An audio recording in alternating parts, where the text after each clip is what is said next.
श्री राम, वंदे मातरम, हर हर महादेव। मित्रों, उम्मीद करता हूँ सभी लोग स्वस्थ होंगे, बेहतर होंगे। आयुर्वेद और नेचर, ये प्रकृति विज्ञान के साथ जो है अपने आप को बेहतर और स्वस्थ बनाने के प्रयास में लगे हुए होंगे। आज हम आपको आयुर्वेद के चमत्कार में एक और ऐसी जड़ी बूटी के बारे में बताने जा रहे हैं। जड़ी बूटी करिए आप, एक ऐसा आयुर्वेदिक चमत्कारिक वृक्ष है, मतलब नेचुरोपैथी का या प्रकृति विज्ञान का, जो असंभव को भी संभव बनाने की क्षमता रखता है।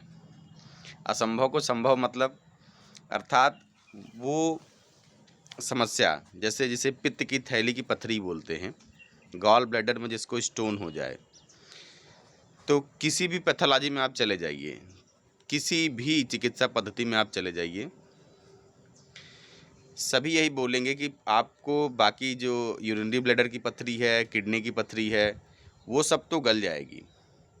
लेकिन अगर आप बात कर रहे हैं गॉल ब्लैडर की पथरी की, तो कोई भी ये नहीं जो है थरोली एक्सेप्ट करता कि हम गॉल ब्लैडर की पथरी पूरी तरीके से गला देंगे, ऐसी कोई मेडिसिन है या आप इस प्रकार से कुछ कर लीजिए। अधिकतर लोग यही जानते हैं कि इसमें समय व्यतीत होता जाता है और रिजल्ट नहीं आता है। आज हम आपको कुछ प्रकृति के ऐसे चमत्कार बताने जा रहे हैं कि ये असंभव भी संभव है, और बिना किसी खर्च और बिना किसी बहुत ज़्यादा मेडिकेशन के, कि हम बहुत सारी दवाइयाँ चलाएंगे, बहुत सारे तरीके अपनाएंगे, तब जा कर के हमारी पित्त की थैली की पथरी गलेगी। ये गंभीर समस्या है, क्योंकि हम जब गॉल ब्लैडर निकलवा देते हैं, पित्त की थैली की पथरी निकालने के लिए हमेशा गॉल ब्लैडर को ही रिमूव करना पड़ता है, और कोई ऑपरेशन या मतलब और कोई तरीका जो है वो नहीं है अभी चिकित्सा विज्ञान में। तो करें क्या इस समस्या से बचने के लिए? गॉल ब्लैडर निकल गया तो जो लीवर 24/7 बाइल का निर्माण कर रहा है, मतलब जो पाचक रस का, वो कहाँ इकट्ठा करेगा? जब हमें भोजन में आवश्यकता पड़ेगी उस बाइल जूस का, तो जो गॉल ब्लैडर में इकट्ठा नहीं रहेगा, क्योंकि लीवर यकायक एक साथ ही सारा प्रोड्यूस नहीं करता। 500 ml के आसपास बाइल जूस जो है वो अगर 24 घंटे में बनाता है लीवर, तो वो धीरे धीरे करके हमारे गॉल ब्लैडर में ही स्टोर होता रहता है। और जब हम भोजन करते हैं तो भोजन में जो फैट होता है, फैट के पाचन में मुख्यतः जो है ईस्टर्स को तोड़ने में, मतलब फैटी ईस्टर्स को तोड़ने में बाइल जूस की आवश्यकता बहुत ज़्यादा पड़ती है। उस समय जो हमारे गॉल ब्लैडर में बाइल जूस स्टोर रहता है, वो हार्मोन के कंट्रोल के ज़रिए उसको सप्रेस किया जाता है, और फिर वो बाइल जूस आके डियोडेनम में हमारे गिर जाता है। और देन फर्दर होता क्या है कि वहाँ पे जो मतलब हमने फैटी चीज़ें खाई हुई हैं, ऑयली चीज़ें खाई हैं, तो उसमें उसका प्रोसेस होता है, सैचुरेटेड अनसैचुरेटेड फैटी एसिड्स वगैरह, वो सारी प्रक्रियाएं चलती हैं, और कई सारे डाइजेस्टिव एंजाइम लीवर जो है निकालता है। वो सारे गॉल ब्लैडर में ही स्टोर होते हैं। समझिए जैसे आप कोई भोजन बनाते हैं, तो आपके पास पात्र ना हो तो आप भोजन बना नहीं पाएंगे, अच्छी से अच्छी चीज़ें ले आके रख लीजिए।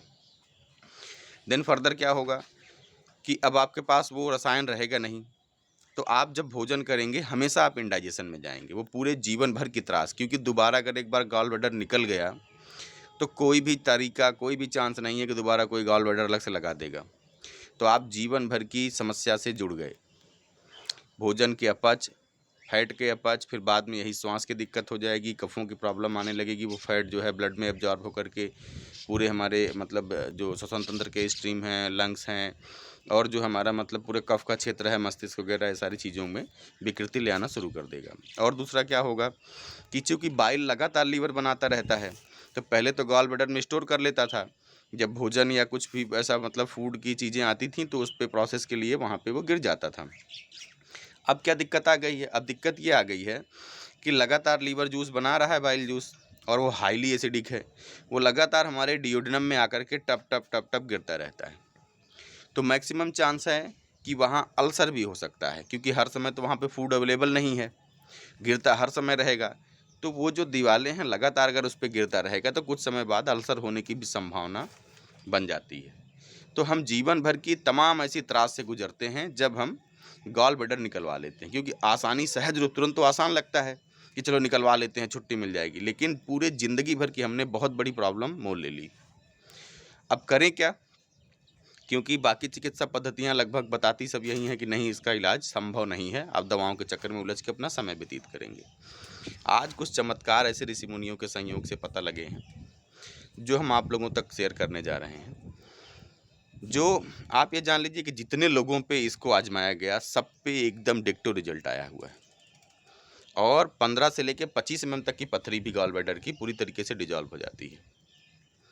आप खाने में खट्टी तीखी चीज़ों का इस्तेमाल बंद करें, थोड़ा अनकुक्ड कच्ची चीज़ें ज़्यादा खाएं, ताकि आपके शरीर में विषाक्त चीज़ों मतलब ज़्यादा बाइल का निर्माण कम हो, ज़्यादा एसिड कम बने। तो ये सब प्रोसेस जो है आपको अपने से कंट्रोल करना है। औषधि मैं आपको बता रहा हूँ, ये देखें, ये औषधि हमने मंगवाई हुई है और हमारे गार्डन में भी लगी हुई है। इसको अजूबा बोलते हैं। ये देखिए, ये पत्ता है, इस पत्ते की पहचान करिए। ये पत्ता है, कहीं कहीं अजूबा बोलते हैं, कहीं कहीं पथरी बोलते हैं, अलग अलग नामों से इसको जानते हैं। ये पत्ते से ही पत्ता लगता है और इसी पत्ते में से पत्ते निकलने लगते हैं। जैसे आपको उदाहरण स्वरूप हम दिखाते हैं, देखिए ये पत्ता है, इसमें ये अपने आप लगना शुरू हो गया। तो होगा क्या कि हमें ये अगर कहीं मिले, नहीं मिले तो आप हमें फ़ोन करिए, हम आपको भिजवा देंगे। 7906201788 हमारे इस नंबर पे अगर आप फ़ोन करते हैं तो हम आपको स्पीड पोस्ट के मतलब किसी न किसी माध्यम से उपलब्ध करा देंगे हम आपको। तो करना क्या है कि ये पत्ती लेनी है।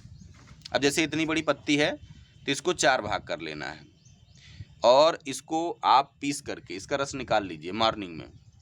और एक जवा खार आता है, अलग से नमक होता है, जवा खार आता है, जवा खार लीजिए, 1 चुटकी उसमें मिलाइए।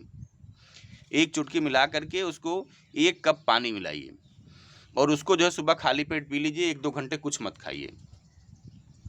आप ये समझ लो, आप अचंभित रह जाओगे। 2-3 महीने कंटिन्यू करना है।